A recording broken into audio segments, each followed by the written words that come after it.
En este mundo tan geopolitizado, de algunas vacunas se habla mucho y bien en grandes medios y gobiernos, de otras también se habla mucho, pero mal, y de otras pues se habla muy poquito o nada en absoluto. Y es sobre una de estas que vamos a contarles hoy.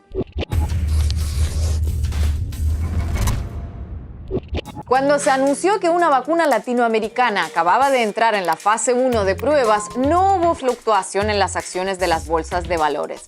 Tampoco una conmoción política y mediática generalizada. Claro, la industria farmacéutica en la región no suele generar grandes titulares, pero es que en este caso, además, no solo se trataba de una vacuna latinoamericana, sino cubana. La vacuna Soberana 1, cuyo nombre científico es Finnline Frontrunner 1, inició su primera etapa de pruebas a finales de agosto. A finales de octubre está prevista la segunda fase con un total de 676 voluntarios entre ambas. El Instituto Finnline, el centro científico estatal cubano dedicado a la investigación y fabricación de vacunas que dirige el proyecto, reportó 0 evento adverso grave en las primeras 20 personas a las que se les suministró.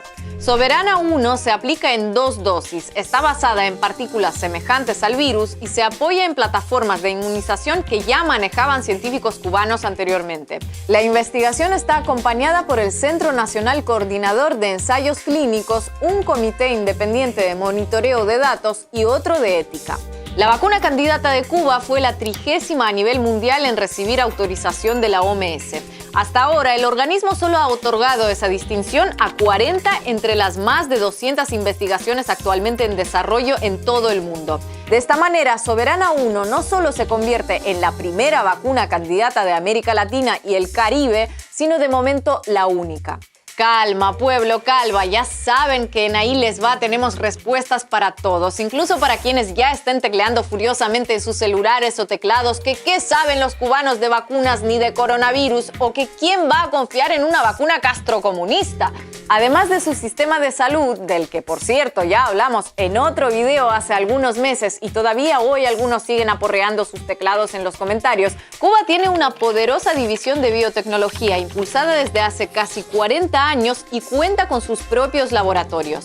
Cuba produce casi el 80% de las vacunas que administra su Programa Nacional de Inmunización. Esta experiencia habilita a la isla tanto en producción propia como investigación y cooperación con otros laboratorios. La industria biotecnológica y farmacéutica de Cuba cuenta con alrededor de 2.500 patentes internacionales de medicamentos, produce alrededor del 60% de las medicinas que se consumen en la isla y las exporta a más de 40 países. En la isla se produce una variante del interferón, denominada interferón alfa 2B, que se usa en el tratamiento de distintas enfermedades virales como la hepatitis y las generadas por el VIH, el virus del papiloma humano.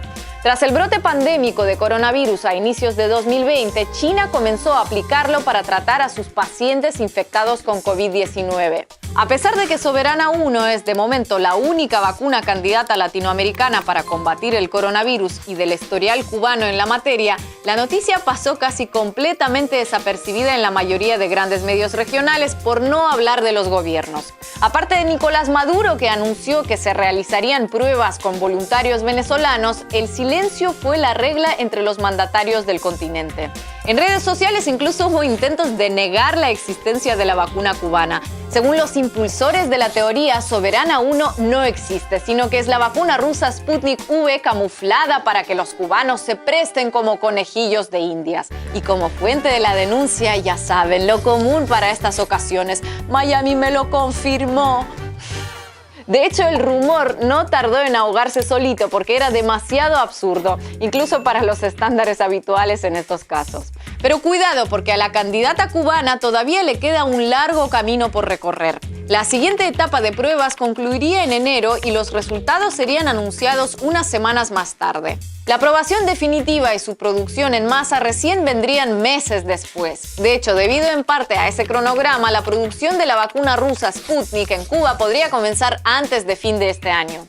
El principal epidemiólogo de la isla, el doctor Francisco Durán, hizo un llamado a ser realistas y puntualizó que de momento la única protección eficaz contra el coronavirus, también en Cuba, es usar mascarilla y respetar las normas de higiene y distancia social. De modo que la posible inmunización cubana frente al coronavirus recién está dando sus primeros pasitos, pero esos pasitos relativamente modestos ya la ponen a la cabeza de toda América Latina y el Caribe en la materia. Y si Soberana 1 no culmina satisfactoriamente su proceso, seguramente seguirá relegada al casi anonimato. Pero si llegara a superar todas las fases exitosamente, los mismos grandes medios y gobiernos que la ignoraron saldrán al frente a advertir de las dudas, inseguridad y peligros que la rodean. Porque a la hora de hablar bien o mal de una vacuna, no es que el criterio geopolítico se tenga más en cuenta que el científico, sino que por lo que hemos visto es el único que se tiene en cuenta.